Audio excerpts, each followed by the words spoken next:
ओम जय श्री विष्णु जय माता रानी। दोस्तों आपके अपने चैनल राधे श्याम में आपका बहुत बहुत स्वागत है। तो दोस्तों आज की वीडियो में आप सुनेंगे वैशाख महात्म्य का 6वां अध्याय।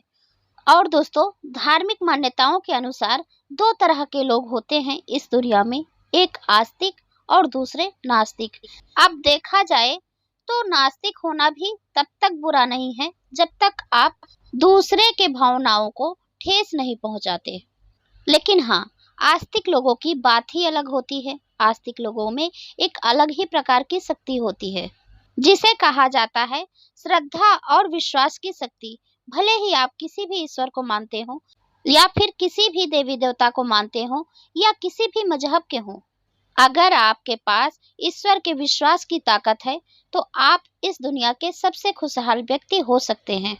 क्योंकि जिसको ईश्वर पर विश्वास होता है उसी को ईश्वर की प्रेरणा होती है और उसी की ईश्वर मदद भी करते हैं।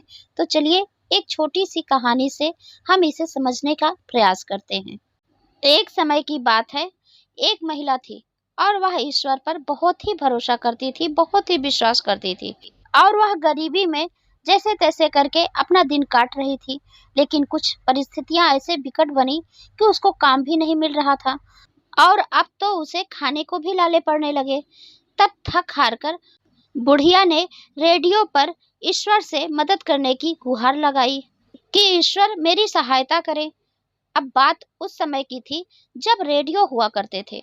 बहुत सारी चीजें, बहुत सारी खबरें लोग रेडियो के माध्यम से सुन लेते थे और बहुत सारी खबरें लोग रेडियो पर ही प्रसारित करवा देते थे। अब जैसे कि हमारे माननीय प्रधानमंत्री जी भी मन की बात रेडियो द्वारा ही करते थे, इसी प्रकार बुढ़िया ने भी अपने मन की बात रेडियो द्वारा ईश्वर से कही, रेडियो के माध्यम से, कि ईश्वर मेरी मदद करें। अब रेडियो का प्रसारण सुना एक घमंडी सेठ ने, जो कि भगवान को एकदम मानता ही नहीं था, क्योंकि वह बहुत ही नास्तिक था। और उसने सोचा कि बुढ़िया का मजाक उड़ाया जाए ताकि बुढ़िया का ईश्वर पर से विश्वास डिग जाए। तो उसने अपने नौकर को बुलाया और कहा कि राशन का सामग्री यह ले और यह सारी सामग्री उस बुढ़िया के यहाँ पहुंचा कर आ। जब बुढ़िया पूछेगी तब तू कहना कि शैतान ने भिजवाया है। तो नौकर ने वैसा ही किया, जाकर बुढ़िया के यहाँ सारी सामग्री रख दी। तो बुढ़िया ने पूछा यह किसने भेजा? तो उस नौकर ने कहा कि शैतान ने भिजवाया है। तो इस पर पता है आपको बुढ़िया ने क्या जवाब दिया? बुढ़िया ने कहा कि जब मेरे ईश्वर का आदेश होगा तो शैतान को भी उसका पालन करना होगा। तो अब आप बताइए कि बुढ़िया का विश्वास डिगा या और भगवान के प्रति दृढ़ हो गया? तो अब चलिए हम भगवान विष्णु का ध्यान करते हुए वैशाख महात्म्य 6ठे अध्याय का श्रवण करते हैं। नारद जी बोले, हे राजन, वैशाख मास में रास्ता चलने से थके हुए तथा प्यास से पीड़ितों को जो पानी नहीं पिलाता है वह पक्षी योनि में पैदा होता है। यहाँ ही ब्राह्मण एवं छिपकली के संवाद स्वरूप परमा आश्चर्यमय पुराने इस इतिहास को उदाहरण के रूप में लोग कहते हैं। पूर्व काल में इक्ष्वाक वंश में हेमांग नामक राजा हुआ। वह बड़ा ही ब्राह्मणों का भक्त एवं उनकी निंदा न करने वाला और अपने शत्रुओं को जीत लेने वाला तथा जितेंद्रिय था। पृथ्वी पर जितने भूमि के कण हैं, जितने जल बिंदु हैं एवं आकाश में जितने तारे हैं, उतनी गायों का इसने दान किया और इसने उत्तम से उत्तम यज्ञ किए तथा उन यज्ञ कुशों से पृथ्वी पवित्र कुशाओं से युक्त शोभावली थी और गौ, भूमि, तिल, सुवर्ण आदि सद द्रव्यों से अनेक ब्राह्मणों को संतुष्ट किया। ऐसे कोई दान नहीं थे जिन्हें उसने नहीं दिया, ऐसा मैंने सुना था। किंतु हे राजन, सुख प्राप्ति की भावना से उसने केवल एक जलदान मात्र नहीं किया। ब्रह्मा जी के पुत्र महात्मा वशिष्ठ द्वारा समझाए जाने पर उस राजा ने यह निश्चय किया कि जल तो बिना दाम का है और सर्वत्र मिलता भी है, अतः इसके दान से दाता को क्या लाभ होगा। ऐसे तर्कों के कारण उस मूर्ख राजा ने जल दान नहीं किया। उसने यह सोचा कि जो वस्तु नहीं मिलती है उसके दान से पुण्य होता है। यही बात उक्त मुक्तम युक्ति वाली है। उसने वग्र, दरिद्र, जीविकाहीन ब्राह्मणों की पूजा की और श्रोत्रियों, तत्वज्ञानियों एवं ब्रह्मवादियों की पूजा नहीं की। उसका यह विचार था कि सुप्रसिद्ध व्यक्तियों की पूजा तो सभी लोग उत्तम से उत्तम, महंगी से महंगी वस्तुओं से करते हैं, किंतु अनाथों, मूर्खों, अंगहीनों एवं दरिद्र कुटुंबियों की क्या गति है। अतः वे ही मेरी दया के स्थान हैं। और इस भावना से उस कुबुद्धि ने सत्पात्रों को स्वयं कुछ भी नहीं दिया। उस महापाप के कारण वह 3 जन्म तक चातक, 1 जन्म में गिद्ध तथा 7 जन्म तक कुत्ता की योनियों में पैदा हुआ। वह दुरात्मा पीछे राजा के घर में छिपकली की योनि में पैदा हुआ और मिथिला के स्वामी राजा श्रुति कीर्ति के घर के दरवाजे की देहली पर रहते हुए कीड़ों को खाते हुए 88 वर्ष तक रहा। विदेहाधिपति श्रुति कीर्ति के यहाँ कभी दोपहर के समय थके हुए श्रुतदेव नामक महर्षि आ गए। उन्हें देखकर परम पुलकित होकर सहसा उठकर राजा ने मधुपर्क आदि द्वारा उनकी पूजा करने के बाद उनके चरणों के धोए हुए जल को शीघ्रता पूर्वक सिर पर उठाया, छिड़काया। उसी समय भाग्यवश उन छिड़के हुए बिंदुओं से वह छिपकली भी सिंचित हो गई। उसे तुरंत पूर्व जन्म का स्मरण आ गया और पूर्व जन्म के कर्मों के स्मरण से बहुत ही दुखी हुई और घर पर आए हुए ब्राह्मण से चिल्ला चिल्ला कर रो रो कर कहने लगी कि मेरी रक्षा करो, रक्षा करो। कीड़े के इस चिल्लाने को सुनकर ब्राह्मण चकित होकर बोले, हे गोधे, तुम क्यों रो रही हो? किस कर्म के कारण तुम्हारी यह दशा है? तुम कोई देव पुरुष हो अथवा राजा हो या ब्राह्मण हो? हे महाभागे, तुम कौन हो? मुझसे बताओ, आज मैं तुम्हारा उद्धार करूंगा। इस प्रकार कहे जाने पर राजा ने महामुनि श्रुतिदेव से कहा, हे भूमन, हम इच्छावकु वंश में पैदा होकर शस्त्र एवं शास्त्र में निपुण रहे। पृथ्वी के जितने कण हैं एवं जल की जितनी बूंदें हैं तथा आकाश में जितने तारे हैं, उतने ही गौवें मैंने दान में दी है और मैंने सभी यज्ञ भी किए। मेरे सभी कर्तव्य चरित्र पूरे हुए, दान भी दिए तथा धर्म पूर्वक मैंने राज भी किया। तथापि ऊंची गति न होकर मेरी दुर्गति ही हुई। मैंने 3 बार चातक योनि एवं 1 जन्म में गिद्ध योनि तथा 7 जन्मों तक कुत्ते की योनि पाई। हे ब्राह्मण, इस राजा के जल सिंचन के समय आपके चरणों के अवनेजन जल की बूंदें दूर तक छिटक उठी, अतः उनके द्वारा मैं भी किसी भांति सिंचित हो उठा। उससे मेरे सभी पाप नष्ट हो गए और मुझे पूर्व जन्म की स्मृति हो गई। हे ब्राह्मण, मुझे यह देख पड़ रहा है कि विधि के विधान अनुसार मुझे इस छिपकली योनि में 28 बार आना पड़ेगा और इन जन्मों से मेरा हृदय बहुत ही कांप रहा है, किंतु इसका कारण मैं नहीं जानता। अतः आप कृपा करके विस्तार पूर्वक कहें।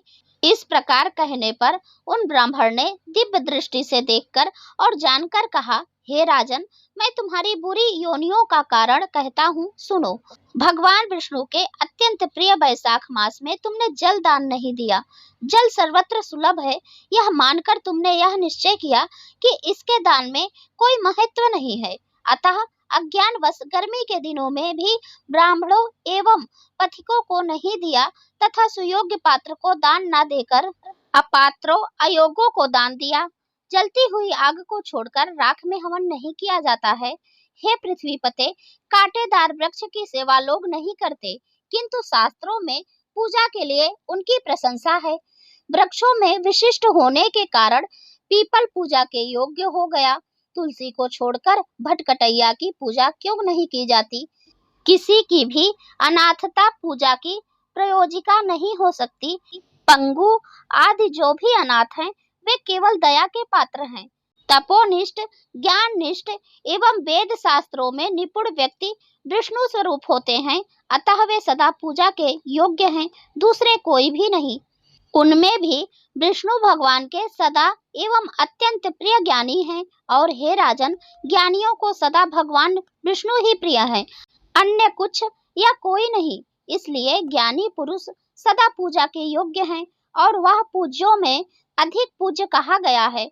साधु चरित्र वालों की अवज्ञा इस लोक तथा परलोक दोनों जगह दुखी देती है। इसमें संदेह नहीं कि महान पुरुषों की सेवा ही पुरुषार्थ का कारण है।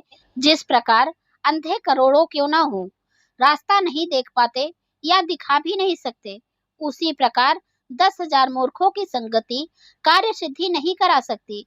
जो जलमय तीर्थ है अथवा जो मिट्टी या शिला के बने हैं, ये बहुत दिनों में पवित्र करते हैं, किंतु साधु जन दर्शन मात्र से ही पवित्र कर देते हैं। भली भांति पढ़े लिखे या जाने बुझे लोग साधु सेवा के कारण ही कहीं भी कष्ट नहीं पाते, या जिस प्रकार देवता लोग अमृत पान करने से जन्म, बुढ़ापा एवं मृत्यु की पीड़ा से पीड़ित नहीं होते, उसी प्रकार साधु सेवी भी जन्म, मरण आदि दुखों के हाथ में नहीं जाते। तुमने तो न तो जल ही दान दिया, न तो साधुओं की ही सेवा की, इसलिए हे इक्ष्वाकु नंदन, तुम्हारी यह गति है। बैसाख में किए गए अपने एक दिन के कर्मों को मैं तुम्हें शांति के लिए दे रहा हूँ, जिससे पीछे के तुम्हारे सभी कर्म समूह उत्तम बन जाएंगे और तू विजयी हो जाएगा। यह कहकर हाथ में जल लेकर अपने सर्वश्रेष्ठ पुण्य को दे दिया। जो ही उस ब्राह्मण ने अपने एक दिन के किए हुए स्नान का पुण्य उसे दिया, तो देते ही उसके प्रताप से राजा के समस्त पाप नष्ट हो गए और वे छिपकली का भयंकर रूप छोड़कर तुरंत पुरुष रूप में दिखाई पड़ने लगे। उसी समय दिव्य माला, वस्त्र, आभूषणों को प्राप्त कर स्वर्गीय विमान पर चढ़कर राजा मिथिलापति के घर के भीतर ही सबके देखते ही देखते दोनों हाथ जोड़कर तथा सबकी परिक्रमा एवं प्रणाम करके सबसे आज्ञा लेकर वह राजा स्वर्ग को चला गया। उस समय देवता उसकी स्तुति कर रहे थे। महातेजस्वी दिव्य रूपी वह राजा अप्सराओं से सेवित वहां निश्चिंत होकर 10,000 वर्ष तक उत्तम भोगों को भोगता रहा। वहीं इक्ष्वाकु वंश में महाप्रभु काकुत्स्थो नाम से पैदा हुआ। वह सातों द्वीप वाली पृथ्वी का पालन करने वाला ब्राह्मण भक्त था।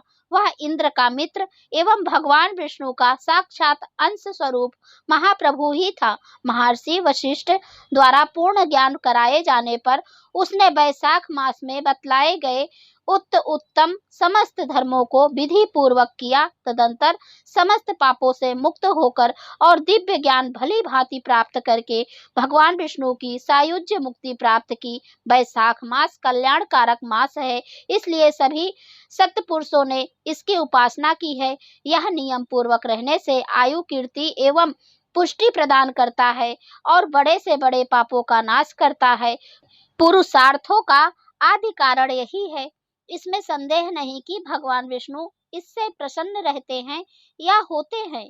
चारों वर्ण, चारों आश्रमवर्ती समस्त मनुष्यों को भगवान के प्रिय वैशाख मास में महान धर्म का पालन करना ही चाहिए। इति श्री स्कंद पुराणीय वैशाख महात्म में नारद एवं अम्बरीश के संवाद में ग्रह गोधिकाख्यान नामक 6वां अध्याय संपूर्णम।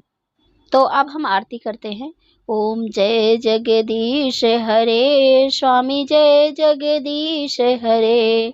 भक्त जनों के संकट, दास जनों के संकट क्षण में दूर करे। ओम जय जगदीश हरे। जो ध्यावे फल पावे, दुख बिन से मन का। सुख संपत्ति घर आवे, कष्ट मिटे तन का। ओम जय जगदीश हरे। मात पिता तुम मेरे, शरण गहूँ मैं किसकी। तुम बिन और न दूजा, आस करूँ मैं जिसकी। ओम जय जगदीश हरे। तुम हो पूर्ण परमात्मा, तुम्हें अंतर्यामी। पार ब्रह्म परमेश्वर, तुम सबके स्वामी। ओम जय जगदीश हरे। तुम करुणा के सागर, तुम पालन करता। मैं मूरख खल कामी, कृपा करो भरता। ओम जय जगदीश हरे। तुम हो एक अगोचर, सबके प्राणपति।